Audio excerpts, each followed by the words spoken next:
Hi, I'm Kent. I am a former wage and hour investigator with the U.S. Department of Labor Wage and Hour Division, and I will be making a video today on the GAO investigation into the Wage and Hour Division. Now, of course, these are just my own feelings about the subject, and it is not a explanation about how to deal with the Wage and Hour Division or me telling you how to comply with the law. It's just me discussing my feelings about the Wage and Hour Division and things that went on when I was there, and that's basically it. So, of course, several years back, the General Accountability Office investigated the Wage and Hour Division and investigated how they investigated complaints and how they dealt with employers and employees. And this came out publicly, and it was a pretty big embarrassment to the Wage and Hour Division because, and quite frankly, for the most part, it's pretty truthful. But they didn't like that. Anyways, I will be discussing these issues and playing a few clips and my responses to them. Okay, thank you. Okay, in this first clip, I will be playing a short snippet of the first interview between a false employer and the Wage and Hour Division. Okay, well, you will have to pay him with at least the minimum wage for all the hours that he works. Like, like I said, all of our contracts have dried up. We really don't have anything coming in, so. Okay. Yeah, you're just not in a position where you can pay him. No. Okay, well then I will let him know that he has his private right to action to pursue the funds. Now, first I would have to say I think this is a very strange clip, only in the fact that the Wage and Hour investigator is speaking to the employer over the phone. I mean, if you're going to be talking to him about the the back wages due and trying to get him to pay, meeting with them over the phone isn't going to work. Why you'd ever call someone up and say, hey, you need to pay back wages. I mean, they're not going to do that over the phone. They're not going to feel any pressure. You should really be doing that in person. But whatever. Probably this investigator was new and was even probably scared to go out and see employers. So she tried to do it over the phone, or maybe it was in an office where they just thought, well, you can just do some of this stuff by the phone to get quick turnovers. Regardless, the Wage and Hour investigator backs off this pretty quick. The employer says, well, I just can't pay. I don't have money coming in. She really should have gone her to sign a contract or try to get her to sign something that said she'll pay, just maybe not right away, but she'll put it on some sort of payment plan. But she didn't do it. So really kind of the Wage and Hour investigator was probably either a novice or just kind of scared of the employer. However, unfortunately, it's a tactic which probably works a lot with employers, which is to say, well, I just don't have the money, I can't pay. Okay, I mean, now what? What are they going to do? Go, well, okay, we're going to take you to court? I mean, she backs off and says, well, I'll send the employee their own private right of action because she just kind of washes her hands of it. There is really no way in which she can now force the employer's hand. Now, if she's sitting across from the employer, she can try to sit there and argue with them all day until the employer says they're tired of it and go away, or I'll think about it, or let me review this, blah, blah, blah. Which, of course, is a stalling tactic, and the more they stall, the less the Wage and Hour Division has to go after. However, this seemed more like a scared investigator or an inexperienced investigator to even try to negotiate this over the phone. However, when the investigation results in the employer basically saying no or a failed negotiation, they really don't have anywhere to go. They can try to give the employee their private right to action, but most employees aren't going to do anything with that. If it is a group of employees with a lot of money, they can. But one employee after $2,000, or 5 employees after $2,000 each, aren't even gonna go to a lawyer. Most lawyers won't even pay attention to that. I'm like, oh, 10 grand? That's my fee. So really, it's just the wage and hour division giving up. But they did it pretty frequently. That wasn't unusual. I would say I saw other investigators give up pretty quick, or they didn't understand how to negotiate.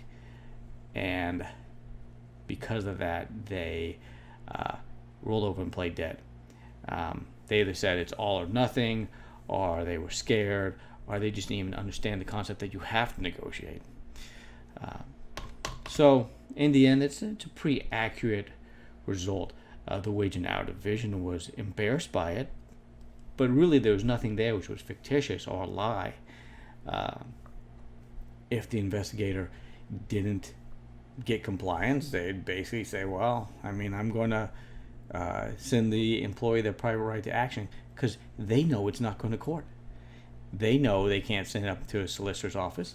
Solicitor's office isn't going to do anything. Certainly not for some small amount of money.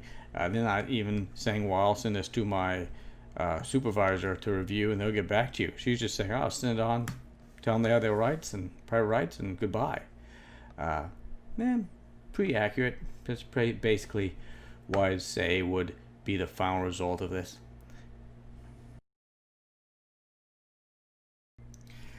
Okay, so his next clip is the same investigator following up with employee now from that former call, or which I presume is that former call from the fictitious employer, where the employer said, I don't have any money and I can't pay.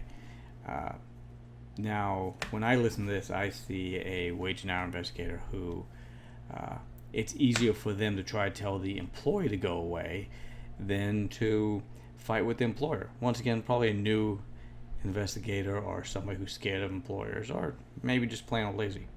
Either way, what she says isn't false. It just shows she gives up pretty easy. But basically accurate. Once again, she's not lying. She's just not fighting very hard. So all I would say is this is not a lie on her part or untruthful in any way. It just would be more that she is not really going out and fighting for the employee. But the result is the same. If you fight and fight and fight and don't get anything out of it, that's what it is. So we'll listen to this. Once the employer tells me that they're not going to pay and that they can't, my ability to, force payment has ended. So you really have no power to do anything. All you did was just call and ask her to pay me. She just... And, well, the thing is that I explained the law to her. She knows that she needs to pay you. It's just that she thinks she doesn't have the money to. I can't break blood from a stone. Okay. So there's an investigator saying, I don't have anything I can do about it. I can't force them to pay. Now, you as a private citizen would probably be like, well, and there's some court that deals with this, and there's some sort of administrative law judge. If I get a traffic ticket, I have to end up in front of a judge. You're just basically saying, well, I told them to pay. They didn't do it. That's it. Well, yes, exactly. She's not referring it to a court. She's not referring it to a lawyer. She's not having it processed up the chain anyway, because there's nothing she can do. Like I said, she's rolled over very quickly on this. She hadn't fought that hard, and she probably found it easier to tell the employee, I can't help you, than she did to fight with the employer or try to negotiate a settlement. Like I said, probably a new investigator, or just one that's either not all that tough, or maybe just plain old lazy. However, what she said is not erroneous. In the end, if the employer says, I don't have money, I can't pay, or I won't pay, there's not a whole lot they can do. The state would be able to do more, but the federal government has very low teeth. It's a pretty much a toothless organization. I said there are federal courts. They're few and far between. They take years to get into. And like the lawyers for the U.S. Department of Labor don't take these cases to court very often. They have to be huge cases. They have to be trying to set precedents in some way. The lawyers like guaranteed wins, and small nothing cases don't really mean anything to them. You know, they're looking for $1 million case. They're looking to set legal precedents. They're looking for something where everything is perfect. Anything less than perfect, they're not even going to touch. And everyone knows this, and that's basically why the investigator's backing off. She's also in a situation where she is judge, jury, and executioner. She has to go out there, determine that there was a violation, then try to collect on a violation. And she's just not really capable of handling that. But ultimately, she's not wrong. She's just more lazy. Okay, in this next clip, it is the same investigator speaking to the same fictitious employee. And it's almost kind of embarrassing, really. Because she's basically saying, oh, hey, you need to help us. I'm supposed to help you, but you need to help us. You want to help, you want to get paid, go write your congressman, ask them to do something about it. Now, obviously, this is discouraging the employee and telling them to go away, more or less. But once again, not completely fictitious. Now, it's not her place to say that. You really should never say, go do something political if you work for the government. That's basically not allowed. It's not basically not. It's very much not allowed. So she is in a situation where she understands that she's pretty toothless, but she doesn't know what to do about it. She probably either didn't have somebody teach her how to deal with an employer very well, or she just was somebody who never was a real heavy-handed law enforcement sword. Didn't really understand I need to go in there, negotiate, and try to force their hand. Anyways, you can listen to this, and to me, I find it a little embarrassing and a little silly that she says it. All right, here we go. I am bound by the laws that I'm able to enforce, the money that Congress gives us, and all of that lovely stuff. If you are having a problem with what our office is capable of achieving based on the laws that were written, then you need to let your congressman. Okay, do you know who your congressmen are? Honey, we can use all the help we can get. All right. So once again, pretty ridiculous that she would even say that sort of thing, but not inaccurate. The law wasn't written to make the agency very easily capable of recovering back wages. There was no administrative law aspect put into the system. There's no sort of federal court system set up just for hearing these. I mean, traffic court is literally traffic court. As all traffic tickets go through there. I always like to make that comparison. In this scenario, there is no wage and hour court. There is no process for just hearing these things. I guess the federal government could have tried to make that if they wanted, but they didn't. And that was never really their intention. It was more about having something on the books and setting legal precedents. But the United States is really a state system, not a federal system. I think people always get confused by that the states are strong. Your local government is strong. Federal government maybe has a lot of money from taxes, but not all that strong, truthfully. They, as far as enforcement goes, not too tough. So I think that is expressed pretty well, and you can hear that the investigator understands that, but hasn't figured out how to deal with this scenario. Once again, it's just kind of evidence of the fact that when they're backed in the corner and the employer's saying no, and there's really no place for them to take this. They go, well, I don't have a lawyer, I don't have anything, nobody to back me up. It wasn't false. It showed a a weak investigator, not a lie or a false statement. However, of course, she shouldn't have been talking about politics. That was inappropriate on her part. Okay, in this next clip, I don't even think the investigator is being malicious or even saying anything which is inappropriate. It's taken that way, but as we realize, there's no court system or easily litigated avenue for the employee. So what the investigator is really advising this person to do is say, hey, be cautious, because maybe if you can talk this guy into it and he's willing to do the right thing, you can take care of it yourself, and you won't have to deal with any negative repercussions of an investigation. And she says he might fire this guy. And that's pretty much true. Technically you're not allowed to fire somebody for filing a complaint, but it's easy to come up with any excuse. Did you fire that person because they filed a complaint? No, I fired them because they're a bad employee. They don't do their job very well. Well, okay. What are you going to do about it? Once again, of course, it's all about trying to pressure the employer, but it's all a facade. There's really not a whole lot you can do. And the wage and hour investigator is really trying to warn this person, hey, let's even take care of it informally, and hopefully the employer is a good guy and will just deal with it with you. But as I've said before, the wage and hour division really lives off people who intend to do the right thing.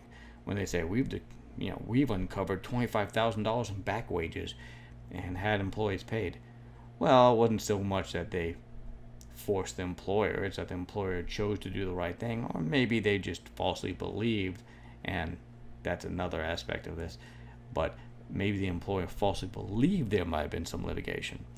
And I'm not saying wage and hour investigators don't imply that. Matter of fact, I would say they definitely imply that, although it'd be foolish to come out and say it straight, because then they could get in trouble.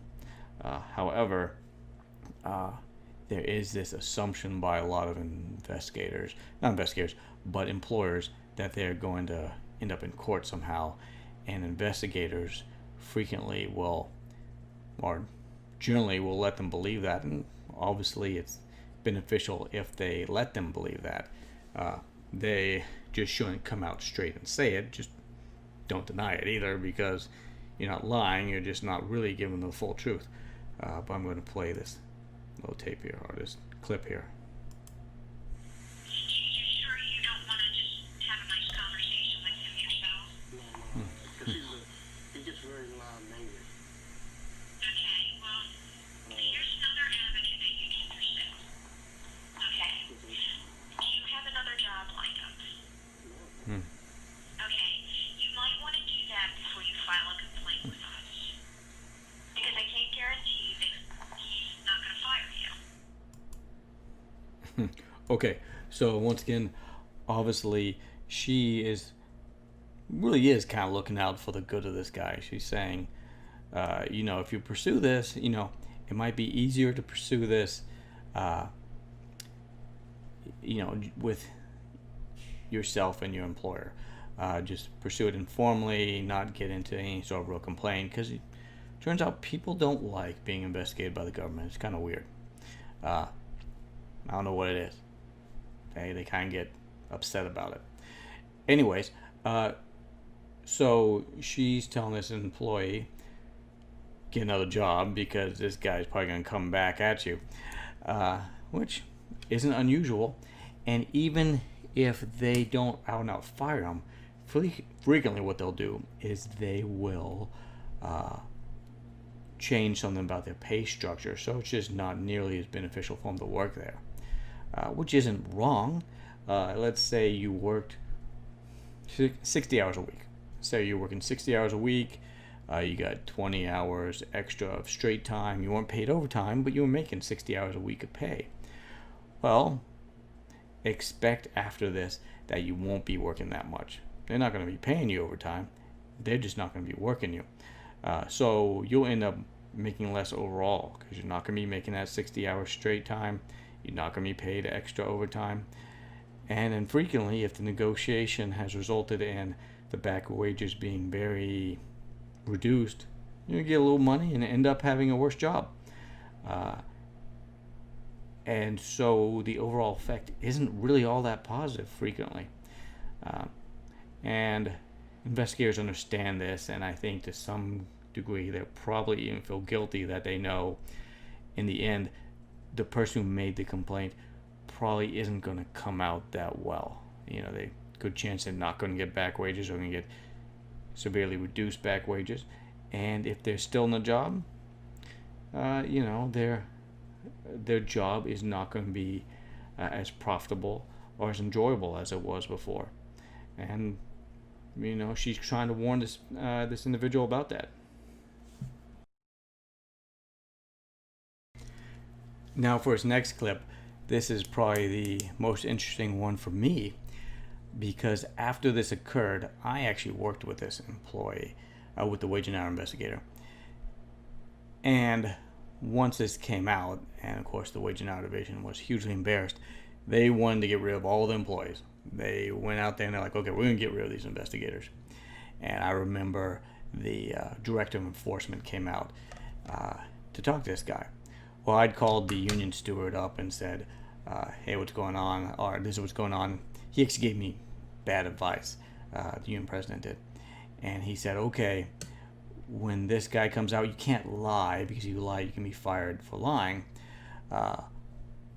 It's like, well, okay, now I'm stuck in a rock and a hard place, because the employee, the investigator, didn't really even remember the phone call. And I told him, look, just don't say anything. Say, I don't know what happened. I don't remember this. But I was advised, don't tell him that, because it could just fire him for being dishonest. Of course, you don't remember. So that was very poor advice that I personally regret following. But the most interesting part about it to me was this director of enforcement really came out to fire this guy. I mean, that was his sole purpose. They interviewed this guy, and then the director of enforcement sat down. He wrote a statement out. The investigator did not write a statement out. The director of enforcement sat there. He wrote a statement out. Basically said, I knew what I was doing. I intentionally was trying to lie effectively, something along those lines. And it was wrong of me. And it was all done on my own part. I wasn't told this by the wage and hour division, because that's what they wanted. They wanted him to basically take the complete fall and take the blame. So he wrote this statement out, and the investigator signed it, and I really shouldn't have let him. Personally, I would have to say in that scenario, I probably trusted my own employer too much. Our employer, the wage and hour division, the U.S. Department of Labor, was as bad as the employer we dealt with. If we had overtime, they'd say, oh, you worked 45 hours this week? Okay, take 5 hours of that, put it on next week, and just work 35 hours next week. So you get paid at 80, but we're not paying you overtime. So they were breaking their own laws. I always thought that was funny. Anyways, but for this guy, he comes out and speaks with this fictitious employee, and he tells the fictitious employee that to enforce the law, we have to have coverage, enterprise coverage, which is true. The federal government, unlike the state, has to determine that they have jurisdiction over this. And one of the ways they determine jurisdiction is determining the amount of income a business has. And now really what he's saying is we look at the IRS tax records to determine that amount of income. But it comes out as database. He really wasn't trying to mislead the employee, the fictitious employee, into thinking that we had access to the IRS computer database. It really just is more a misunderstanding or a misstatement on his part. And I would actually say that of all the clips on this one is probably the most unfortunate, because the guy really wasn't trying to lie. It just came across erroneously or came across in a way which really wasn't what we did, but wasn't all that far off either. So once again, here's a clip. Fictitious employee calls. Investigator says we look at the IRS records. He says database, and it comes across as being untruthful. But in fact, that's what we did. We said, okay, show me your IRS records. We didn't go on a computer and pull up the records, but we still asked for the records. We'd go out to the employer and say, show me your IRS records. They'd show it and you go, okay, you qualify. And that's what's occurring here. So I'm going to play this clip now. Yeah, they have to have a certain ADV amount for us to have enterprise coverage, and you don't have it. What's that mean? I don't understand. What the gross sales is for the year. How do you get that? We report off of the IRS statements. Oh, so you check with IRS, and IRS says that he reports less than that. Yeah.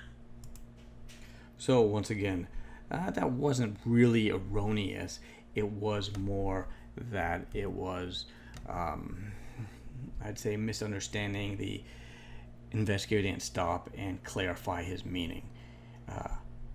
We look at IRS tax returns. We look at your documentation to IRS, but we don't pull it up on a computer. So I find that unfortunate because it was easily expressed as, look, this is just a misunderstanding. They took it to mean database, or I said database, but I was really meaning the paper record, not some sort of computer file. And it was 100% accurate. That is what the Wage and Hour Division does. They say, show me your IRS records as a way to determine the amount of revenue that the business makes. And of course, that revenue has to be $500,000, or at least it did at the time. I'm sure it probably still is. So in the end, they came out and they got rid of this guy, and it was just a way to get rid of an embarrassment for them. That was really my feeling. Well, I couldn't see it as any other way. It's very clearly a misunderstanding. They understood what we did. I mean, the director of enforcement knew what we did. He knew how we functioned. It wasn't like it was a surprise that we looked at IRS records. We do look at IRS records. Oh, we did. I'm not a part of that organization anymore. But when I was, you looked at IRS records all the time. It was the first thing you did when you went out to the employer. But once again, they terminated that guy, and it was really just a way to get rid of an embarrassment to the Wage and Hour Division. However, basically what he says is accurate. Okay, so this next clip is basically saying what I've discussed in the past, which is that back wages erode with time. So the investigator on the phone, or whatever person it is that answered the phone, some sort of technician, is basically saying, look, we got a backlog. We don't even get to this thing for months. Which, true. He's not lying. That's true. So if you left the employer, say you just quit a week ago, and they say, we won't even get to this for 10 months. Well, okay, that's going to be a year before they even close the case. And if that's if they're moving fairly quickly, they have an experienced investigator. And so let's say you had back wages for the whole 2 years you worked there. You worked an average of 60 hours a week. Well, by the time they close it, half of your back wages will be completely eroded. And the technician or investigator, whoever this person on the phone is, they know that. And they're basically telling the individual, it's going to be a while before we get this taken care of. And they don't come out and say, a lot of your back wages will be gone by the time we even get around to it. But that is the underlying understanding, at least of the wage and hour individual, that the clock is ticking, and by the time this is resolved, your back wages may all be gone. But yeah, 8 to 10 months, it's a longer end, but probably accurate. I mean, I've definitely seen that. So, no lie, embarrassing for the Wage and Hour Division, but he didn't lie. I mean, I don't know anything about the office he was in, but seems 100% accurate to me. Embarrassing, but true. All right. We have a backlog. We're now about like 8 months. Oh, 10 months. okay. We're not even going to start investigation in 8 months. 8 to 10 months. Now this next clip is about a fictitious employer, fictitious individual calling up and saying he's seen children working in unsafe conditions because, of course, the Wage and Hour Division enforces child labor laws under the Fair Labor Standards Act. And so he gives a fairly blatant, example of something which is wrong, which is children underage working around dangerous equipment where you could cut off your fingers and toes and everything else. And of course, the Wage and Hour Division never calls them back. To me, this just shows the disorganization of the agency. Now, it's a bureaucracy. I mean, think of the DMV. Same idea. You go into the DMV saying, hey, DMV, resolve my back wage issues. Okay. Well, think of the DMV, sort of people work there, and how organized they seem to you. That's basically what's going on here. I mean, it's, if you didn't speak to somebody directly and you didn't follow up to make sure they definitely processed it, I could see it totally being lost, especially left on a message. I mean, God even knows if they listen to those things. Half the time I expect they don't, especially in a small office. I mean, they probably just come in the morning, get on the phone and start taking new messages, and everything left while no one's there is probably not even listened to. I could totally see that happening. All right, so here we go.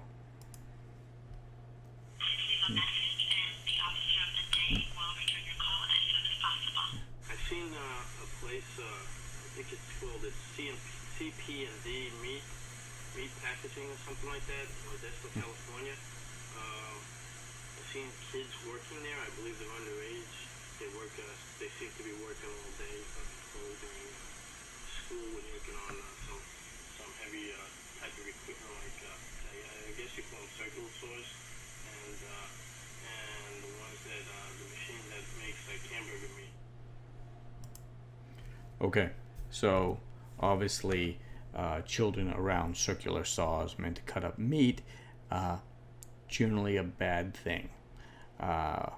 Once again, it's just a message left on an answering machine or some voicemail somewhere, and no one ever got around to listening to it or recording it. And that doesn't seem unusual to me. I could totally see that. Like I said, it's just a bureaucracy, and it's not a very effective one at that. So I could totally see that being missed. But ultimately, like I said, as government, you go to the government, you get what you pay for. So after the review of the GAO investigation of the Wage and Hour Division, I conclude that my experiences were pretty universal, and the GAO pretty much supports my interpretations and experiences with the Wage and Hour Division. I think a lot of people perhaps need to understand the agencies they're dealing with better and know they aren't quite what they think they are. They're not necessarily capable of doing what they think they should be able to do. And definitely the Wage and Hour Division is one of those agencies where people think there's a lot more behind the agency than there really is. Of course, knowledge is power.